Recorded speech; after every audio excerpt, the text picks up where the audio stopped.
This is Optimal Finance Daily, episode 335, Mr. Money Mustache versus Tim Ferriss, part 2, by Mr. Money Mustache of MrMoneyMustache.com. And I am your host and narrator, Dan. I am here each Monday through Friday, bringing to you content from some of the best personal finance blogs on the planet, and it is all free to you, like a big audio book. And today's post is actually part 2 of a post from Mr. Money Mustache. I read the first half yesterday because it's a bit longer than the typical article that I narrate here on the show. So if you are new here or maybe jumping around from episode to episode, I would definitely recommend listening to yesterday's episode first. That is episode 334. But if you've already heard it, perfect, we're good to go. And let's hear part 2 of this post as we optimize your life. Mr. Money Mustache versus Tim Ferriss, part 2. By Mr. Money Mustache of MrMoneyMustache.com. That's all exciting advice. Although you'll find it in many business and self-help books, it means more to me coming from a very young entrepreneur than it would mean to hear the same thing from a crusty old Fortune 500 CEO. But eventually, the book goes off into a new direction, outsourcing your entire life. Tim Ferriss describes his experience with hiring Indian subcontractors as virtual assistants, people to book his meetings and travel, do his online research for him, even organize social events and help his business with special projects. The idea is that for under $10 per hour, you can hire really clever people to do a good chunk of your work for you so you can do your even more important work. It all started sounding very practical and clever until I realized that I don't need assistants because I have taken the opposite approach and designed simplicity right into my life. I have plenty of time to take care of anything that needs doing by myself with plenty of time left over. Sure, I still automate away some of the busy work using computers and other gadgets like automatic income deposits, bill pay, bank account transfers, financial tracking, online calendaring and documents, etc.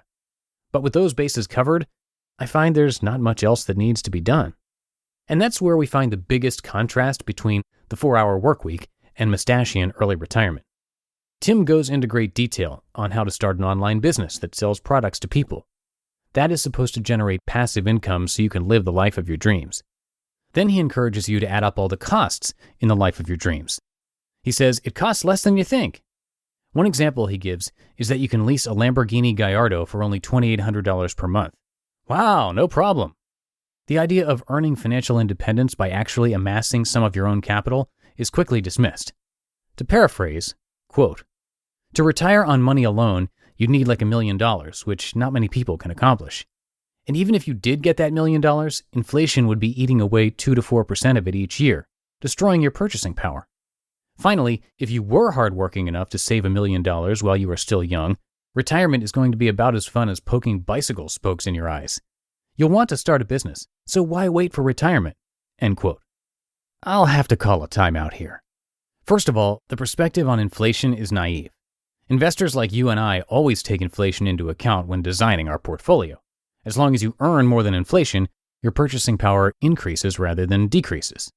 More importantly, by failing to start their journey by first learning to live happily on a low level of spending, 4-hour workweek followers may be setting themselves up for a lifetime of chasing expensive thrills. To focus on earning more rather than spending less is to neglect the fact that we are already living lives of drastic overconsumption. We are already spending plenty of money to achieve happiness, all of us. Let's figure out first how to totally decouple spending level from happiness and shed the inconvenient burden of insatiability. Then you can still go out and earn a shitload of money. The difference is that you'll tend to save it and invest it in social change for the better rather than spending it on yourself.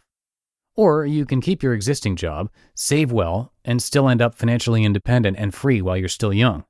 You don't have to start an online business or do anything particularly crazy. The original target audience of this blog was the well-paid office workers of the world. I felt that for people earning over $60,000 per person per year, financial independence was already so easily attainable that it would be an unnecessary distraction to spend years building a second business to increase income still further. But Tim Ferriss definitely sells the idea well. His book should be viewed as a supplementary course in badacity, and will be especially valuable to younger people who are near the beginnings of their careers, and also to anyone who is on the lower end of the income scale who is willing to fight to move to a higher level. Going back to the Twitter comment about MMM and Ferriss, I would agree that we could have a baby someday, The baby would be some kind of hybrid between our ideas. We'd take all of his energy and fearlessness and complete lack of fear of failure, but we'd strip out a bit of the hype and selling, because we wouldn't be out to make money for ourselves. We already have plenty. We wouldn't be creating products to sell.